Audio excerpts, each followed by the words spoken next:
Mr. Pham Binh Minh, Deputy Prime Minister and Minister of Foreign Affairs, Vietnam.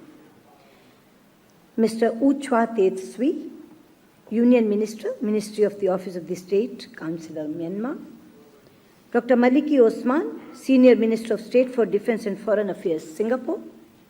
Dr. Sok Sifana, Advisor to the Royal Government, Cambodia. Mr. Virasat Phutrakula, Deputy Minister of Foreign Affairs, Thailand. Mr. Saifet Hungbung Nuang, Deputy Minister of Foreign Affairs, Lao People's Democratic Republic. Mr. Dato Erwan Pehen Yusuf, Deputy Minister of Foreign Affairs and Trade, Brunei Darussalam. Mr. Beni YP Sihaan, Directorate for ASEAN External Cooperation, MOFA, Indonesia. Madam Teresita C. Daza, Ambassador, Embassy of the Republic of the Philippines in New Delhi. Mr. Noor Azam Muhammad Idrus, Shardi Affairs High Commissioner of Malaysia in New Delhi. Mr. Hiru Balan VP, DSG for Political Affairs, ASEC. Shri Sarvanand Sonowal, Chief Minister of Assam. Mr. Y. Payton, the Home Minister of Nagaland. Mr. Chauna Main, Deputy Chief Minister of Arunachal Pradesh. It gives me great pleasure to welcome you all today to the 9th edition of the Delhi Dialogue. The presence of so many ministers, senior officials and leaders from ASEAN countries, and our Chief Minister from Assam, Home Minister from Nagaland, and Deputy Chief Minister from Arunachal is a tribute to ASEAN-India relations. It signifies the importance we all attach to this relationship. Over the years, the Delhi Dialogue has emerged as India's foremost ASEAN-centered Track 1.5 forum. Policymakers, eminent academicians, think tanks, and the business community of India and ASEAN member states have used this platform to share their views to deepen and develop our unique relationship. This forum has yielded rich dividend of ideas for us. This year's Delhi Dialogue holds a special significance for us as we celebrate 50 years of ASEAN and 25 years of ASEAN-India relationship. Our discussions over the next 2 days therefore take on a special relevance, for it provides us an opportunity to reflect on our past as well as to focus on better harnessing the immense potential for our regional cooperation and bringing stability, peace and prosperity to our people. ASEAN and India are natural partners that share geographical, historical and civilizational ties. The cultural highway that linked the rivers Ganga, Brahmaputra, Meghna, Irrawaddy and Mekong, and those who dwelt on their banks enriched our shared civilizational ethos in a two-way process. It is important to note that this interlinking happened without any conquest or colonization. I emphatically repeat it, that this intermingling happened without any conquest or colonization. Friends, the ancient Hindu epics of Ramayana and Mahabharata are embedded in the cultural matrix of Southeast Asia.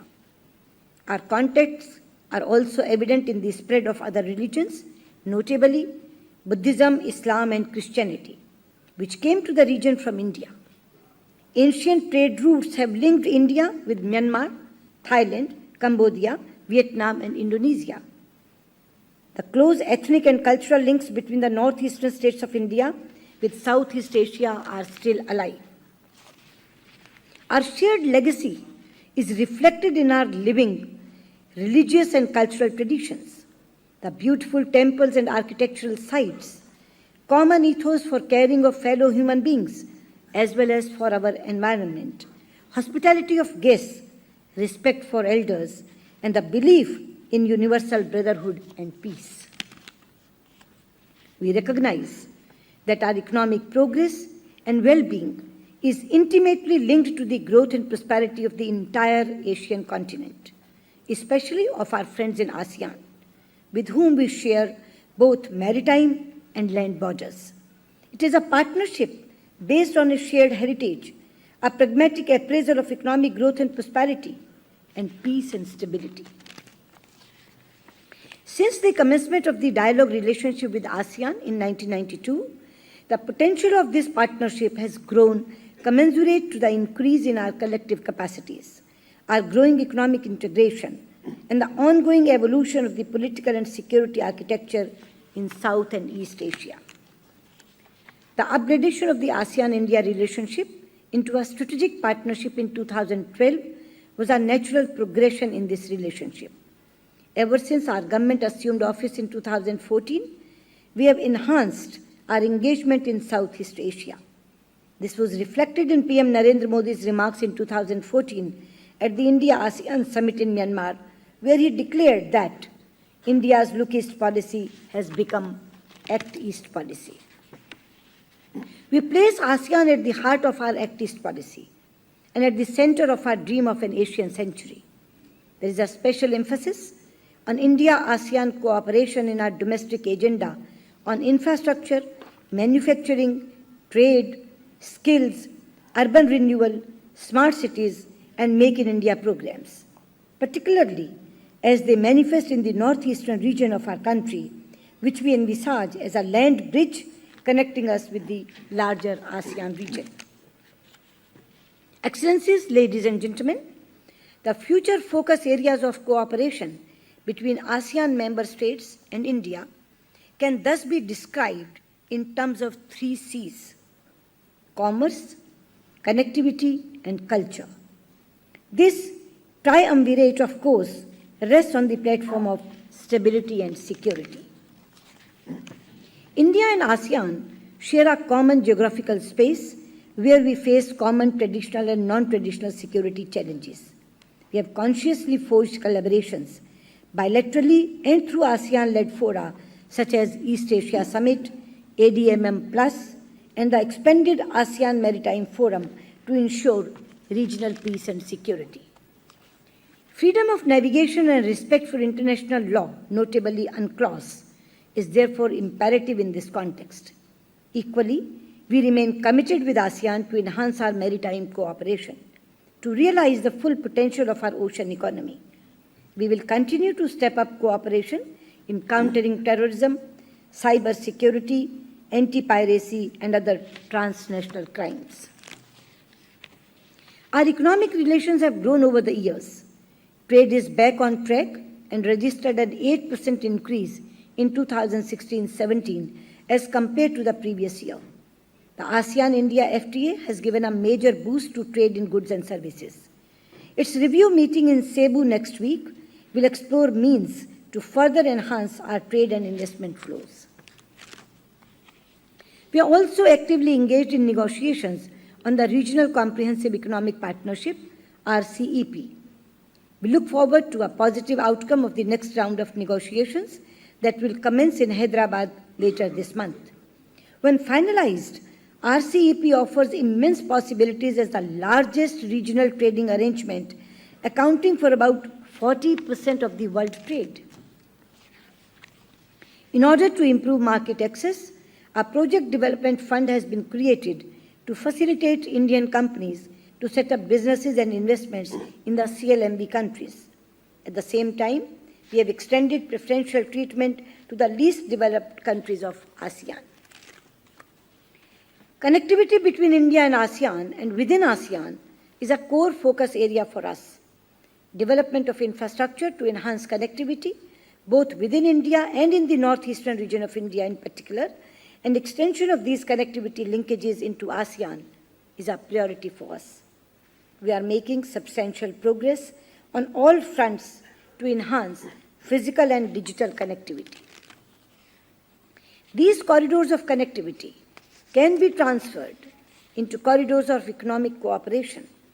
We expect to see substantial progress in this area as part of our Act East policy. Excellencies, ladies and gentlemen, the economic and geopolitical center of gravity of the world is shifting towards our region. India and ASEAN represent a combined population of 1.85 billion. That is a quarter of the global population, with a GDP of over 3.8 trillion US dollars, creating one of the largest economic spaces in the world. Our region is witnessing unparalleled dynamism in political, security, economic, and demographic terms. This brings immense opportunities for India and ASEAN member countries. Today, India is one of the fastest growing major economies in the world. In the last 3 years, Government of India has undertaken a number of initiatives and introduced a series of reforms to improve the business environment in India. Most recently, our government launched the Goods and Services Tax on June 30th, the biggest tax reform since our independence. These steps have opened new opportunities for trade and investments into India. I invite companies from ASEAN countries to take advantage of these opportunities for investments in India in numerous sectors such as smart cities, roads, highways, ports, railways, power, and urban infrastructure. The implementation of quick impact projects in the CLMV countries and the Mekong-Ganga sub-regional cooperation are successful examples of our development cooperation. While we have together executed several other projects under the ASEAN India Fund, ASEAN Green Fund, and ASEAN India Science and Technology Development Fund, there is scope for doing much better. Today's Delhi Dialogue provides us an opportunity to consider changing the narrative for better utilization of these funds. To celebrate this partnership, we have planned a number of activities to commemorate our Silver Jubilee. One-year-long celebrations are being held under the theme Shared Values, Common Destiny. It will culminate in a commemorative summit in New Delhi when our leaders will reflect on our achievements and define the future roadmap. Our cooperation includes exchange programs, capacity building, training programs, establishing formal and informal networks, cultural exchanges, and celebration of our cultural affinities. Last week, we hosted a segment on ASEAN during the Textiles India 2017 in Gandhinagar to showcase the immense possibilities of building regional value chains in the textiles and apparel sector. I am delighted that very shortly we will launch the India-ASEAN Women Business Forum, which will establish a network of women entrepreneurs and professionals, thereby facilitating regular engagement and contribution of women leaders in enhancing trade and investments. An important component of our celebrations will be to connect the youth of our region. They are the future leaders and hold the key to our relationship in the years to come. We have planned a youth summit in Bhopal in August to bring our young leaders together. The first ever India-ASEAN Band Festival and an artists' retreat are also planned to build cultural connections among the younger generation. Other projects include a regional diaspora meeting in Singapore, a car rally, a sailing expedition, cultural events, conferences, and seminars.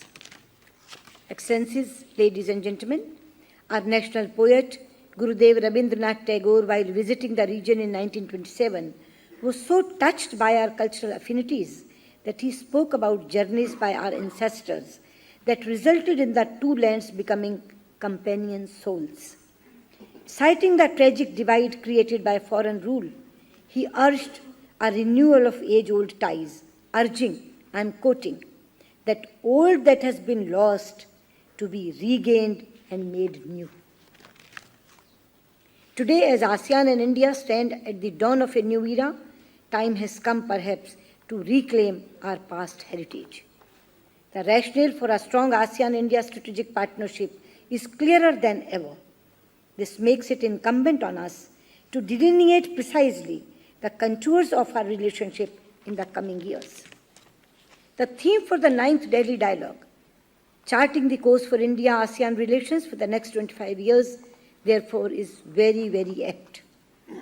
While we have come a long way in the last 25 years, I am confident that we can do much more to reorient our partnership in the 21st century, make it more pragmatic, action-driven, and result-oriented.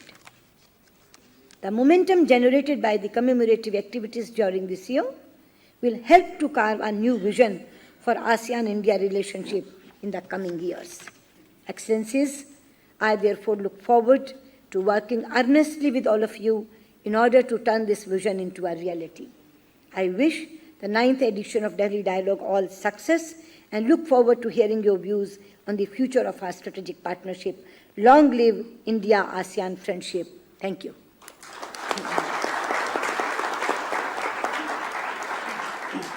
Thank you, Madam Minister.